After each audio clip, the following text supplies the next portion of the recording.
ይስጥልን ውድ የመረጃ የዩቲዩብ ገጽ ተከታዮችና አድማጮች እንደምን አላችሁ? ለዕለቱ የተመራረጡትን አርዕስተ ዜና ወደ እናንተ ይዘን ቀርበናል። በቅድሚያ ዋና ዋና አርዕስተ ዜናዎችን ነግራችኋለን። ኢራን ዓለምን ያስደነገጠ መግለጫ ሰጠች። በሙሉ አቅም ጦርነት ውስጥ ነን ሲሉ የኢራኑ ፕሬዝዳንት መሱድ ፔዜሽኪያን አስታውቀዋል። መካከለኛው ምስራቅ ያለው ውጥረት በፍጥነት እየተስፋፋ ሲሆን የሚሳኤል ጥቃቶችና የድሮን ጥቃቶች፣ በቀይ ባህር ያለው ውጥረት፣ የአሜሪካ አየር ኃይል ዘመቻ ቀጥለዋል። በዚህም ጉዳይ በዜና ትንታኔያችን አካተናል። ቆይታችሁ ተሰሙታላችሁ። የእስራኤል ሚዲያዎች እንደዘገቡ ከሆነ ኢራን ውስጥ የፋርስ ተራራ በተባለው ስፍራ ከፍተኛ ደረጃ የተቀናበረ ዩራኒየም የያዘ ሚስጥራዊ የኒኩሌር ማብላሊያ ኒኩሌር ሪኤክተር መገኘቱን ዘግበዋል። ይህ ሪፖርት የኢራን የኒኩሌር ቦምብ ፕሮግራም በሚስጥር እያካሄደች ነው የሚል ጥያቄ እንደገና አስነስቷል። በዜና ጥንቅራችን አካተነዋል። ቆይታችሁ ተሰሙታላችሁ። የኢራን ጦር በባህር ሰላጤው ሀገራት በኩዌት ውስጥ የሚገኝ የአሜሪካ ወታደራዊ ንብረቶች የሚያስተናግዱ ወታደራዊ ጣቢያው ላይ በድሮን ጥቃት ማካሄዷን አስታወቀች።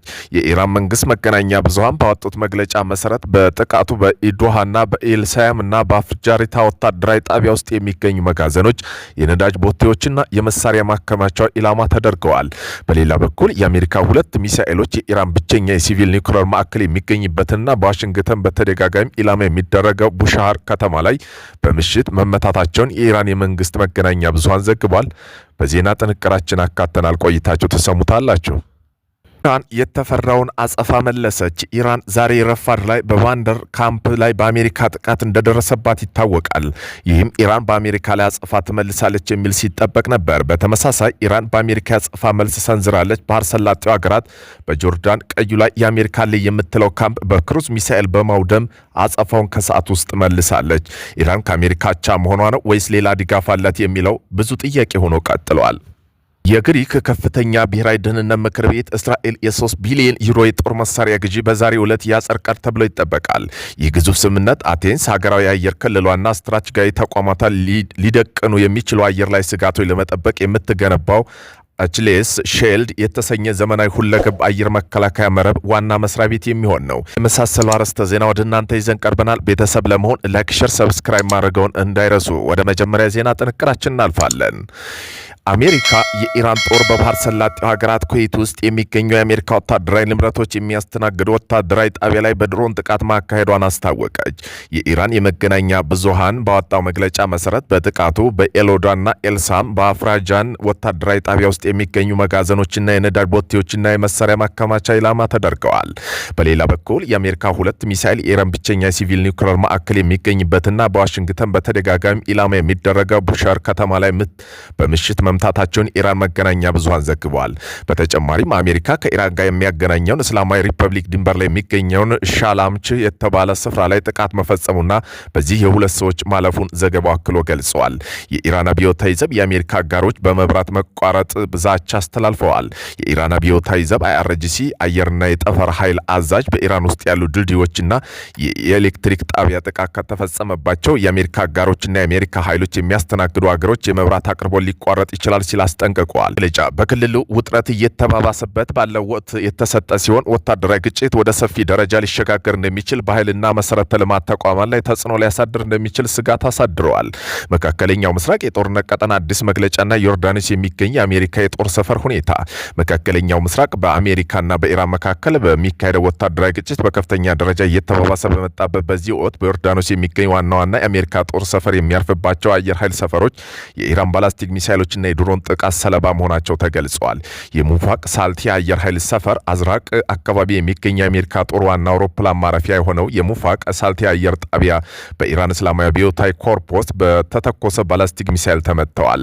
የደረሱት ጉዳት በደረሰው ጥቃት F-15 ተዋጊ ጀቶች ማረፊያ ሃንገር ከፍተኛ ውድመት የደረሰበት ሲሆን የአሜሪካ ሴትኮም እንዳረጋገጠው በዚህ ጥቃት ሁለት የአሜሪካ ወታደራዊ ሕይወት ሲያል በርካታ ሌሎች ቆስለዋል። የአየር ክልሉ ጣቢያ በርካታ የጦር አውሮፕላኖች፣ ሄሊኮፕተሮች ተነስተው አካባቢውን ለቀው ሲወጡ ሲያደርጉ የሚያሳይ ቪዲዮ በምስል መውጣት ተዘግቧል። የንጉስ ፈልሰል አየር ሰፈር ጣቢያ በደቡብ ዮርዳኖስ የሚገኝ የንጉስ ፈልሰል አየር ኃይል ጣቢያ ላይ በተመሳሳይ የጥቃት ስጋትና የሚሳኤል መውደቃቸው ተከትሎ ጥቃቱን ለማስቀረት ደህንነት ለመጠበቅ ሲባል በከፊል መሬት ለቀው የመውጣት እንቅስቃሴ እየተደረጉበት እንደሆነ ኦፖሶሮስ መረጃ ጠቁሟል። የአጸፋ ምላሽና የቀጠናው ስጋት የአሜሪካ ማዕከላዊ ሴትኮም በኢራን ወታደራዊ ኢላማ ተደጋጋሚ የአየር ጥቃት በመሰንዘር አጸፋ እየመለሰ ሲሆን ግጭቱን በሆርሙዝና በቀጠናው ባሉ ሌላ ሀገራት ሀገራት እንደ ኩዌትና ኢራቅ እየተስፋፋ በመምጣቱ የቀጠናው ውጥረት ወደ ከፍተኛ ደረጃ ተሸጋግሯል። የእስራኤል ሚዲያ እንደዘገቡ ከሆነ ኢራን ውስጥ የፋርስ ተራራ በተባለ ስፍራ ከፍተኛ ደረጃ የተቀነባበረ ዩራኒየም የያዘ ሚስጥራዊ ኒውክለር ማብላያ ወይም ኒውክለር ሪአክተር መገኘቱ ተዘግበዋል። ይህ ሪፖርት ኢራን የኒውክለር ማብላያና ቦምብ ፕሮግራም ሚስጥራዊ እያካሄደች የሚል ጥያቄ ብዙዎችን አስነስተዋል። ኢራን ሁለተኛ ዙር የአማዞን መስሪያ ቤትን አጋየ። የኢራን ተደጋጋሚ የአሜሪካ ጥቃት እንደተፈጸመባት የሚታወቅ ሲሆን ለዚህ አጸፋ የሚሆን የአሜሪካ ተቋም ናቸው ባለቻቸው ቦታዎች ላይ ከባድ እርምጃ መውሰዷን ቀጥላበታለች።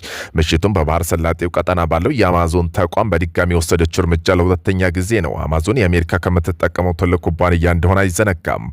ኢራን ሀያልነቷ በዓለምም አልተመሰከረላትም። ዓለምን ያስደነገጠውን መረጃና መግለጫ እየሰጠች ነው። ኢራን በሙሉ አቅም ጦርነት ውስጥ ነን አሉ የኢራኑ ፕሬዝዳንት ማሱር ፔጂኪያን። መካከለኛው ምስራቅ ያለው ውጥረት በፍጥነት እየተስፋፋ ሲሆን የሚሳኤል ጥቃቶችና የድሮን ጥቃት በቀይ ባህር ያለው ውጥረት የአሜሪካ አየር ዘመቻም ቀጥሏል። ብዙዎቹ ይህን ግጭት ወደ ሰፊ የክልል ጦርነት ሊያመራ ይችላል በማለት ስጋታቸው እየገለጹ ነው። ሆኖ ሁኔታ ሙሉ አቅም ጦርነት ተብሎ ሊገለጽ ይገባል ወይም አይገባም የሚለው አሁን ውይይት ቀጥሏል።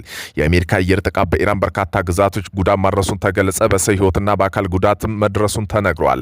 የአሜሪካ ጦር በኢራን የተለያዩ ክፍሎች ላይ ያካሄደው የአየር ጥቃት ተከትሎ ከፍተኛ የሰው ሕይወት መጥፋትና በርካታ መጎዳታቸው የኢራን ጤና ሚኒስቴር አስታውቋል። የጤና ሚኒስቴሩ ይፋ ባደረገው መረጃ መሰረት በአንድ ጀንበር ጀምሮ የተሰነዘረው ይህ ጥቃት በሀገሪቱ የሚገኘው 7 ዋና ዋና ግዛቶች ላይ ያረፈ ሲሆን ከነዚህም መካከል ቡሸር፣ ምስራቅ አዘርባጃን፣ ታብሪዝ፣ ሐምዳንና ሆርሙዝጋና ኩሽቴ ይገኙበታል። የኢራን ባለስልጣን ጠቅሶ የወጣው ዘገባ እንደሚያመለክተው በተከሰተው የቅርብ ጊዜ ጥቃት ወዲህ ቢያንስ 50 ሲቪሎች ሕይወታቸው አልፏል። ከ500 በላይ የሚሆኑ ሰዎች ደግሞ የተለያዩ የአካል ጉዳት ደርሶባቸዋል።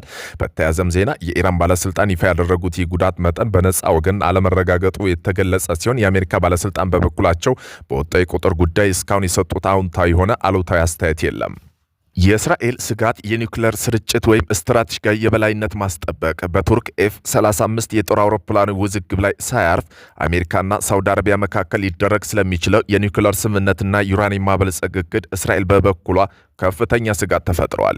የቀድሞ የእስራኤል ባለስልጣን ይህን ስምምነት እጅግ አደገኛ ሲሉ በመቃወም ላይ ናቸው። ይህ እንጂ ዋናው ጥያቄ እስራኤል የምትፈራው የኒውክሌር መብላላት መስፋፋት ወይስ በቀጠና የበላይነት ብቸኛ ስትራቴጂክ ቴክኖሎጂ ወታደራዊ የበላይነት ማጣቷ ነው?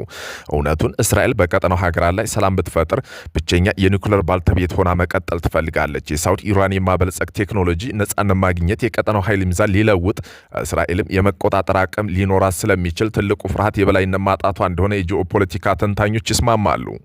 የግሪክ ከፍተኛ ብሔራዊ ደህንነት ምክር ቤት እስራኤል የ3 ቢሊዮን ዩሮ ጦር መሳሪያ ግዢ በዛሬው ዕለት ያጸድቃል ተብሎ ይጠበቃል። ይህም የቴክኖሎጂ የጦር መሳሪያ ግዢ ዋና ዋና አካላት ያካተተ ሲሆን የላቀ የሜዳና የሚሳኤል መከላከያ ስርዓቶች፣ ራፋል ኩባንያ ምርት የሆነው ሲንድር ኦል ኢን ዋንስ ዳቪድ ስሊንግ ስርዓቶች እንዲሁም የእስራኤል ኤሮስፔስ ኢንዱስትሪ ባርክ ኤምኤክስ አየር ሚሳኤል መከላከያ ቴክኖሎጂ ናቸው። ሰው አልባ አየር ወለድ ስርዓቶች፣ ድሮኖች፣ ለምድር ኃይል የቅኝት አገልግሎት የሚውል ቪቢኤት ድሮኖችና ለአየር ኃይል የሚሆኑ የረጅም ርቀት ሆሮን ሰው አልባ አውሮፕላኖች ናቸው።